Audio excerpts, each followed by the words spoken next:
أعوذ بالله من الشيطان الرجيم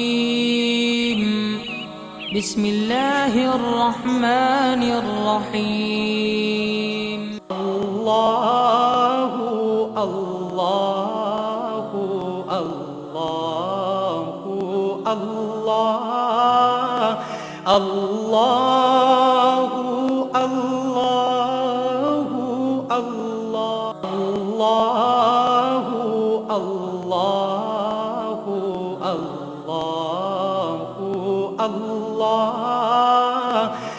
الله الله नहमदु व नसल्ली अला रसूलिहिल करीम अम्मा बाद फ़ौज़ु बिल्लाहि मिनश्शैतानिर रजीम बिस्मिल्लाहिर रहमानिर रहीम ला तत्ताबि'ल हवा फयुदिल्लका अन सबीलिल्लाह सदक़ल्लाहु मौलाना अज़ीम व सदक़ रसूलुहुन नबीयुल करीम। अल्लाह सोने दी बेहद हम्द व सना अल्लाह दे प्यारे हबीब ते बेशुमार दरूद व सलाम तो बाद काबिल सद एहतराम मुअज़्ज़ज़ सामीन अर्ज़ ये भी कि अल्लाह सोने ने कुरान हकीम च फरमाया सूरा साद दी ये 26वीं आया पाक है जिस अल्लाह सोने फरमाया कि अपनी ख्वाहिश से अमल ना करो ये तो अल्लाह की राह तो हटा देगी।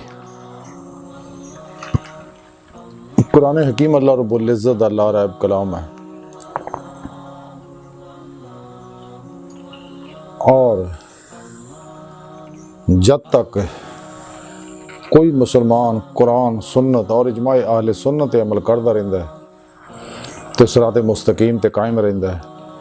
तो जिवें ही कुरान और सुन्नत नूं छड्ड के इजमाए अहले सुन्नत नूं छड्ड के और सही अकीदा जिंदा दिल उलमा मशाख नूं छड्ड के शैतान दे अफला तोन दे 72 जहनमी फिरकियां दे इस्लाम दुश्मन कुवतां दे बनाए नसाबां और प्रोग्रामां ते अमल करता है तो कदे भी वो कुरान और सुन्नत दी रूह हासिल नहीं कर सकता। इस वास्ते शैतानी कुवतां जिहड़ियां ने वो हमेशा अजीबो गरीब प्रोग्राम पेश कर दियां ने। मसलन ये जिन्ने भी गुमराह लोग है 2 नंबर गैर शरा दज्जाली बाबे साढ़े अंदर पैदा किए गए ने। ये अमूमन जब को तज़किरे करनगे कि जी शरीयत अलग है, तरीक़त अलग है, हकीकत अलग है और मार्फत अलग है। हालांकि ऐसा नहीं है। शरीयत जिहड़ी कुरान और सुन्नत दे और कुरान और सुन्नत तो अखज़ कीते फुक़हाए आज़ाम दे वो कवानीन है जिते अमल करना हर मुसलमान ते फ़र्ज़ है। इहदा नाम है शरीयत। कि जितने भी मामलात है इंसान ने कुरान और सुन्नत और इजमाए अहले सुन्नत दे फुक़हाए आज़ाम दे जिहड़े फतावा ने उत्ते अमल करना है तो इंसान सिरात मुस्तकीम ते कायम रहेगा, कदे गुमराह नहीं होएगा। कोई शैतानी कुव्वत उते हमलावर नहीं हो सकती। इस वास्ते इन्हां लोकां ने 2 नंबर गैर शरा नशेबाज नाच गाने धमाला ही मुबतला बाबियां ने और जिहड़े इन्हां दे पैरोकार शैतानी लोग है नफ्स परस्त लोग है उन्हां लोकां ने इस वास्ते शरीयत तरीक़त हकीकत मारफत नूं अलग अलग करता और अपने मखसूस माने और मुहाफीम और मतलब पैदा किए। हालांकि हकीकत यह है कि शरीयत तरीक़त हकीकत मारफत एक ही चीज़ दे मुख्तलिफ नाम ने। शरीयत और कवानीन है जिहड़े कुरान और सुन्नत और फ़िक़ह दे कवानीन है जिते अमल करना हर मुसलमान ते फ़र्ज़ है। तो तरीक़त यह है कि कुरान और सुन्नत दे अहकामात दे उत्ते दी रूह दे मुताबिक अमल करना इहदा नाम है तरीक़त। हकीकत यह है कि इस अमल दे नाल जिहड़े अनवारात इंसान दे अंदर पैदा होंदे आ इंसान नूं हासिल होंदे आ उहदा नाम है हकीकत।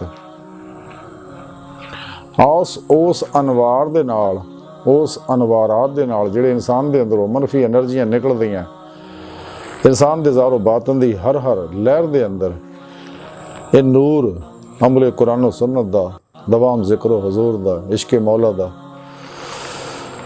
फ़क्र मुहम्मदी सल्लल्लाहु अलैहि वसल्लम दा, इरफान इलाही दा जिहड़ा नूर इहदे अंदर पैदा हुंदा और फिर उस नूर दे जरिए इंसान नूं अल्लाह रब्बुल इज़्ज़त दी पहचान हुंदी है और अल्लाह रब्बुल इज़्ज़त नूं इंसान पहचानदा है कि कायनात जो कुछ भी अल्लाह रब्बुल इज़्ज़त दे अस्मा व सिफ़ात दे अनवारात दे ज़हूरात ने अक्सी और कुरान और सुन्नत के जरिए अल्लाह रब्बुल इज़्ज़त दी मारफत हासिल होंदी है कि अल्लाह सोहना एक है, वाहिद है, ला शरीक है। और इंसान ने एक खुदा दी बारगाह तक पहुँचना ते दीदारे मौला हासिल करना। लेकिन नेम तरीके बुजुर्गां दस्से ने किस तरह मासवा अल्लाह तो अपने कल्ब नूं साफ करना, फनाए नफ्स हासिल करनी है, फनाए कल्ब हासिल करनी है और रब सोने की बारगाह तक रसाई हासिल करनी है। उस तो पहला कचहरी मुस्तफा सल्लल्लाहु अलैहि वसल्लम च हाज़री करनी है, फत्ता बो निज फना हो के।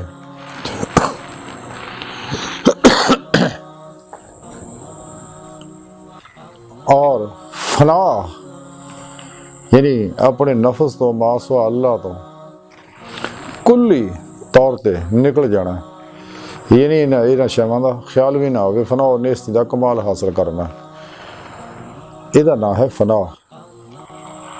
तो जब तक इंसान इन्हां चों नहीं निकलता कदे भी इंसान रब की बारगाह तक पहुँच के लिकाए इलाही हासिल नहीं हुंदा कर सकता।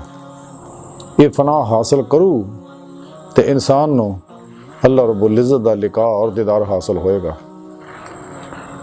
तो उस तो बाद फिर इनू बका दा सफ़र शुरू हो जाएगा।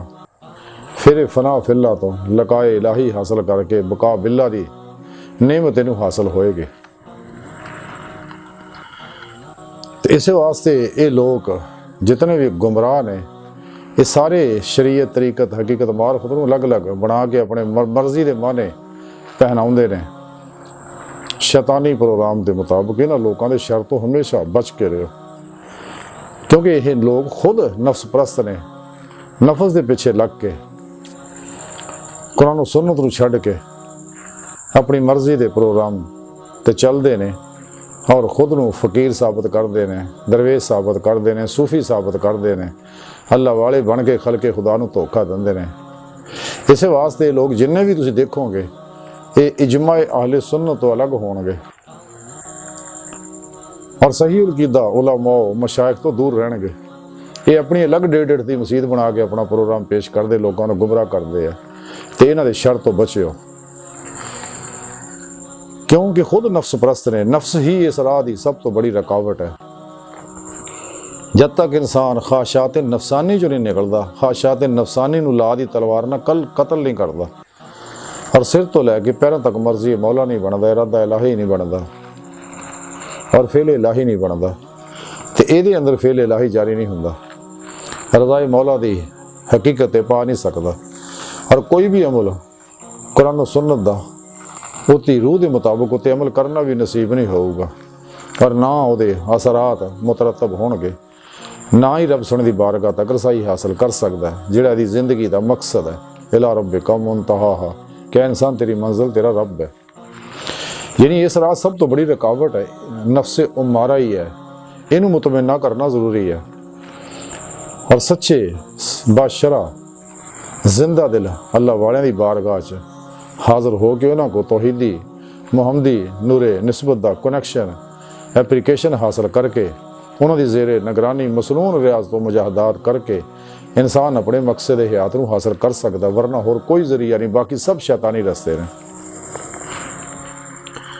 तो इस वास्ते फना नफ्स हासिल करना ज़रूरी है। रब सुने तां ही फरमाया सुबहान अल्लाह कि कदे भी ख्वाहिश ते अमल ना करियो, ये तो अल्लाह की राह तो हटा देगी। तो इस नफ्स के बारे तज़किरा औलिया के अंदर एक वाक़या लिखा है कि हज़रत इब्राहिम आदम रहमतुल्लाह अलैह ਨੂੰ ਪੁੱਛਿਆ ਕਿ ਫਕਰ ਦੀ ਹਾਲਤ ਦੇ ਵਿੱਚ, ਯਾਨੀ ਦਰਵੇਸ਼ੀ ਦੀ ਹਾਲਤ ਦੇ ਅੰਦਰ ਤੁਹਾਨੂੰ ਕਦੇ ਖੁਸ਼ੀ ਵੀ ਹੋਈ ਹੈ? ਤੇ ਆਪਨੇ ਫਰਮਾਇਆ ਹਾਂ, ਇੱਕ ਵਾਰੀ ਮੈਂ ਸਫ਼ਰ ਵਿੱਚ ਸੀਗਾ ਤੇ ਦਰਿਆ ਪਾਰ ਕਰਨ ਵਾਸਤੇ ਤੇ ਮੈਂ ਕਸ਼ਤੀ ਸਵਾਰ ਹੋਇਆ, ਮੇਰੇ ਕੱਪੜੇ ਗੰਦੇ ਸੀ, ਬਾਲ ਉਲਝੇ ਹੋਏ ਸੀਗੇ ਤੇ ਖਸਤਾ ਹਾਲ ਸੀਗਾ। ਜਿਸ ਵੇਲੇ ਮੈਂ ਕਸ਼ਤੀ ਵਿੱਚ ਸਵਾਰ ਹੋਇਆ ਤੇ ਕਸ਼ਤੀ ਦੀਆਂ ਸਵਾਰੀਆਂ ਮੈਨੂੰ ਮਜ਼ਾਕ ਲੱਪੀਆਂ ਕਰਨ, ਇੱਥੋਂ ਤੱਕ ਕਿ ਉਹਨਾਂ ਵਿੱਚ ਇੱਕ ਬਹੁਤ ਹੀ ਮਸਕਰਾ ਬੜਾ ਸੀਗਾ। ਉਹ ਬਾਰ-ਬਾਰ ਮੈਨੂੰ ਰੰਗ ਬਰੰਗੀਆਂ ਗੱਲਾਂ ਕਰਕੇ ਮੈਨੂੰ ਛੇੜੇ, ਮੇਰੇ ਬਾਲ ਖਿੱਚੇ ਤੇ ਮੈਂ ਆਪਣੇ ਨਫਸ ਦੀ ਰਸਵਾਈ ਦੇਖ ਕੇ ਬੜਾ ਖੁਸ਼ ਹੋਇਆ। ਇਸੇ ਦੌਰਾਨ ਹੀ ਦਰਿਆ 'ਚ ਤੂਫਾਨ ਆ ਗਿਆ ਤੇ ਦਰਿਆ ਦਾ ਮਲਾਹ ਕਹਿਣ ਲੱਗਾ ਕਿ ਇਹਨੂੰ ਚੱਕ ਕੇ ਦਰਿਆ ਸਿੱਟੋ, ਕਿਉਂਕਿ ਦਰਿਆ ਕੁਰਬਾਨੀ ਮੰਗਦਾ ਹੈ ਤੇ ਤੂਫਾਨ ਟਲ ਜਾਏਗਾ। ਜਿਵੇਂ ਹੀ ਇਹ ਗੱਲ ਕੀਤੀ ਤੇ ਆ ਫਰਮਾਉਂਦੇ ਤੂਫਾਨ ਜਿਹੜਾ ਟਲ ਗਿਆ।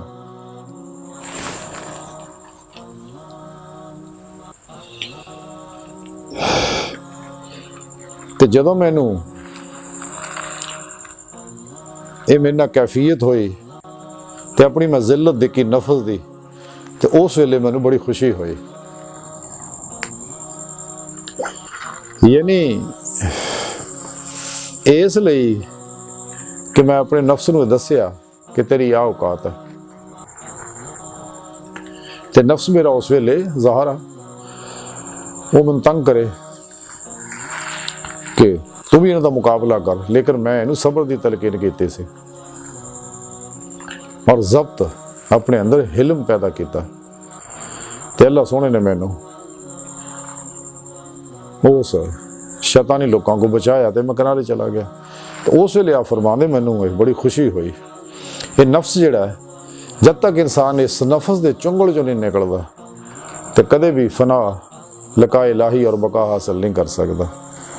बका मिला ते मुकाम ते फायज नहीं हो सकता और हजूरी खुदा जल्ला शान हो च नहीं पहुँच सकता। हजूर गौसे आजम हजरत शेख अब्दुल कादिर जिलानी रहमतुल्लाह अलैह फरमान दे अल्लाह सोहने ने करम फरमाया तो मैनू अपनी हजूरी च हाज़री का शरफ बख्शिया। तो रब सोहने मैनू फरमाया गौसे आजम जब तुसी इरादा करो मेरे दीदार का किसी महल च या किसी मुकाम ते ऐसा दिल इख्तियार करो जो दर्दमंद होवे और मेरे गैर तो फारग होवे। सुभान अल्लाह, क्या बात है। यानी रब सोहने की बारगाह जाना, रब सोहने बड़ा प्यारा नुस्खा दसिया कि दिल नूं मास व अल्लाह दी अलैशां तो पाक करो कि कल्ब दा ताल्लुक जिहड़ा और गैर दे नाल ना रहे, ना दुनिया दी तलब होवे, ना रगबत होवे, ना मुहब्बत होवे ते और ना ही जेड़े तालिबान दुनिया उन्हां दी तरफ इंसान दी रगबत होवे, मुहब्बत होवे, उन्हां नाल ताल्लुक किसी तरह का भी कल्बी ना होवे, बल्कि इन्हां लोकां दा ख्याल भी ना होवे। यानी फना नेस्ती दा कमाल हासिल करे। फिर उस दिल दे विच दर्द इश्क़े इलाही होवे, दर्द इंसानियत होवे कि इंसान बिला इम्तियाज रंगो नस्ल मजहब मिलत हर इंसान दा भला करे, आसानियां उन्हां वास्ते पैदा करे ते और दुखी इंसानियत दी बेगर्ज बेलौस मुहब्बत करे और बेलौस खिदमत करे और जो नेमत रब ने दतियां ते जरूरतमंदा उत्ते वंडे। ते ये नेमतां तां ही हासिल हो सकदियां अगर इंसान जिहड़ा सच्चे दिल नाल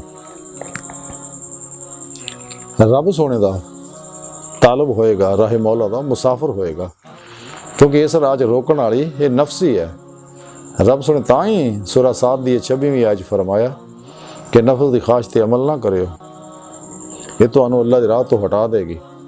यानी वो रस्ता जिहड़ा नज़दीक तरीन इंसान दे दिल तो रब दी बारगाह तक जांदा। वैसे तो कायनात दी हर लहर ही अल्लाह सोने दी बारगाह जाण दा एक दरवाज़ा है, लेकिन वो बहुत लंबे रस्ते ने, दिल शार्टकट दरवाज़ा है। इस वास्ते कलंदर लाहौरी डॉक्टर इल्लामा मोहम्मद इकबाल फरमाया सी कि अपने मन में डूब कर पा जा सुरागे ज़िंदगी, अगर तू मेरा नहीं बनता ना बन, अपना तो बन। हज़रत सुल्तान बाहू रहमतुल्लाह अलैह फरमाया सी कि ये तन रब सच्चे दा हुजरा विच पा फकीरा चाहती, अल्लाह सुन दा इत्थे दीदार हो लेकिन अगर इंसान पहला फना नफ्स हासिल करूँ, फना कल्ब हासिल करूँ, अपनी मर्जियां छड़ देगा, अपने इरादे इख्तियार को अपने अल्लाह सोने के इरादे इख्तियार से कुर्बान कर देगा, सिर तो लैके पैरों तक मर्जी मौला बन जाएगा, सरापा इलाह फेल इलाही बन जाएगा, इरादा इलाही बन जाएगा। हर लम्हा अल्लाह रब्बुल इज़्ज़त कुर्ब सोबत मुहब्बत और ध्यान च गुजारेगा कि कल्बन अपने रब दी विच डुबा रहे हर वेले, और अपने तमाम मामलात अपने अल्लाह दे सुपुर्द कर दे, खुद सुपुर्दगी दी जिंदगी गुजारे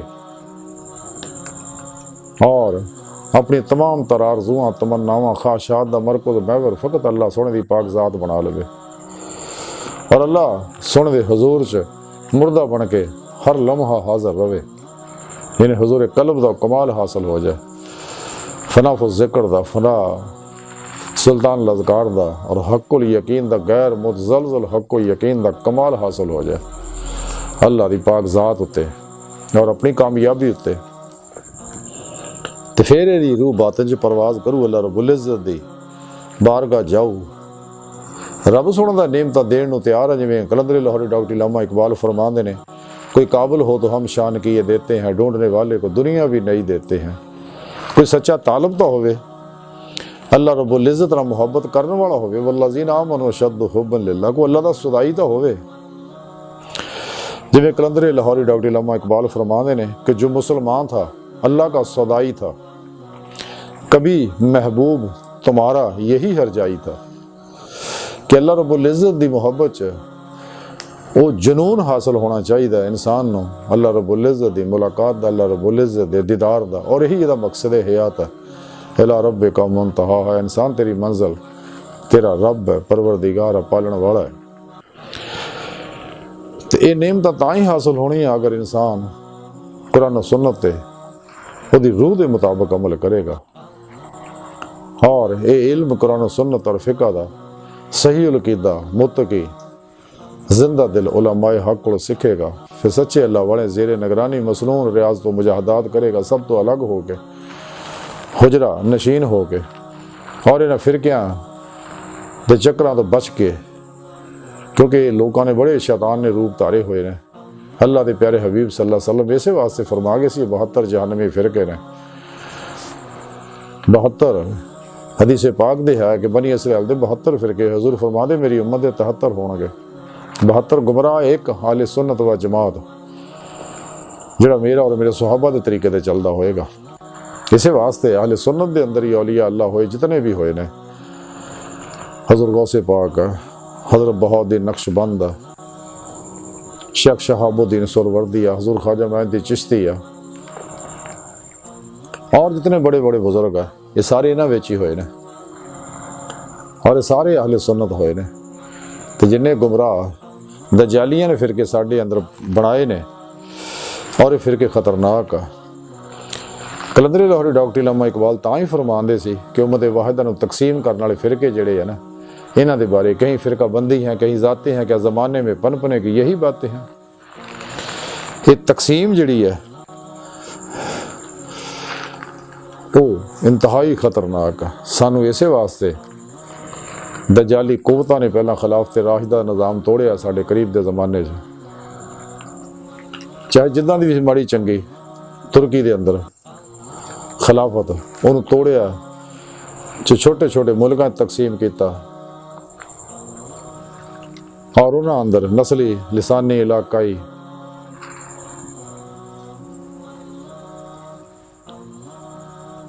तासुबात पैदा किए, फिरका परस्ती के तासुबात पैदा किए, छोटे छोटे मुल्कों च उम्मत को तकसीम किया और पासपोर्ट के सिलसिले बनाते और फिर कल्ले कल्ला ने जो हशर किया साढ़े सामने है इस वेले। त्यूनिस दा, इराक दा, मिस्र दा, शाम दा, लीबिया दा, आ साढ़े पड़ोस अफगानिस्तान दा,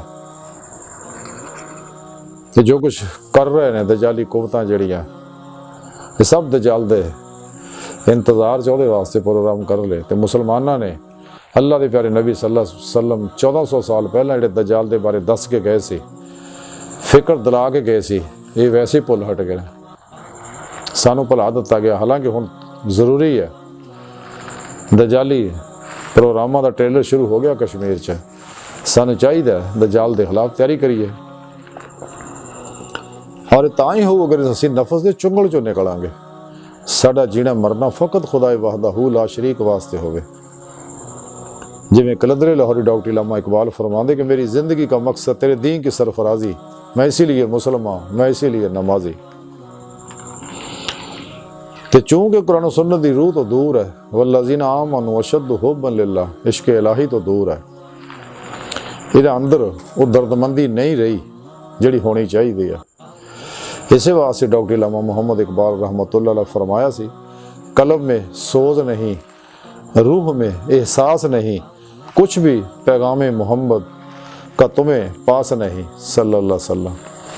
कि वो पैगाम मुस्तफ़ा सल्लल्लाहु अलैहि वसल्लम जिहड़ा सानू अल्लाह दे प्यारे हबीब पहुँचाया साढ़े तक कुरान और सुन्नत के जरिए, ये अल्लाह सोने का प्रोग्राम और निज़ाम है।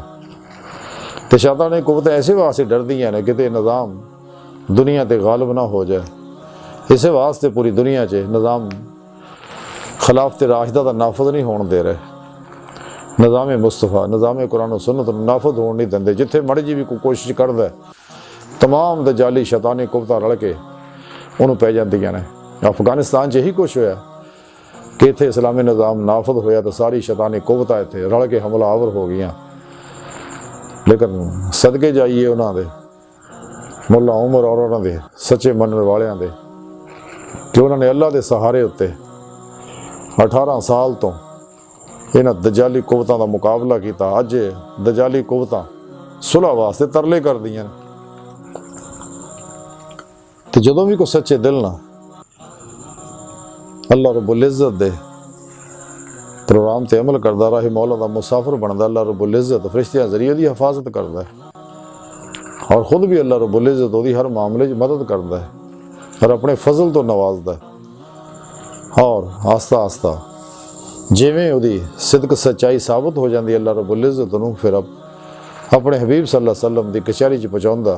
ओदी रूह फिर अल्लाह रब्बुल इज़्ज़त दी बारगाह च हाज़िर हुंदी है, दीदारे मौला हासिल करदी है, लिकाए इलाही हासिल करदी है। और यही इंसान की जिंदगी का मकसद है। लेकिन ये नेमत तां ही हासिल कर सकता है इंसान अगर इंसान ख्वाहिशात नफसानी नूं हमेशा वास्ते कतल कर देगा ला दी तलवार ना, नफी सही करेगा, फिर अल्लाह दा इसबात सही हो जाएगा। अज की सारी गुफ्तगू का खुलासा यही है कि सानू चाहिए कि नफ्से उमारा दी कैद चो निकलिए, इनू मुतमन्ना बनाइए, फनाए कल्ब हासिल करिए, फनाए नफ्स हासिल करिए, फिर फनाए कल्ब हासिल करिए, फिर आए मौला दे मुसाफिर बन जाइए और कल्बन हर लम्हा ज़ात मौला च डुबिए, हर लम्हा अल्लाह रब्बुल इज़्ज़त दी सोहबत कुर्ब और मुहब्बत और माइये च गुजारिए। अल्लाह सोहना तो साढ़े कोल हर वेले, लेकिन असीं ही दूर है। अल्लाह सोहना दी बारगाह दिल दी गहराइयां च दुआ है कि अल्लाह सोहने असीं तां बड़े हकीर पुर तकसीर माड़े कमज़ोर कम इल्म इंसान है। अपने हबीब सल्लल्लाहु अलैहि वसल्लम और अपनी सोहनी पाक ज़ात दा सदका सानू नफस दे शर तो बचा, अपनी बारगाह तक दायमी रसाई अता फरमा, कुर्रर्ज़ ते इस्लाम नू गलबा अता फरमा, काफरां मुनाफिकां दजालियां और इन्हां दे एजेंटां दे गलीज़ मनसूबे नाकाम फरमा। अल्लाह बस बाकी हवस व मा अलैना इल्लल बलाग।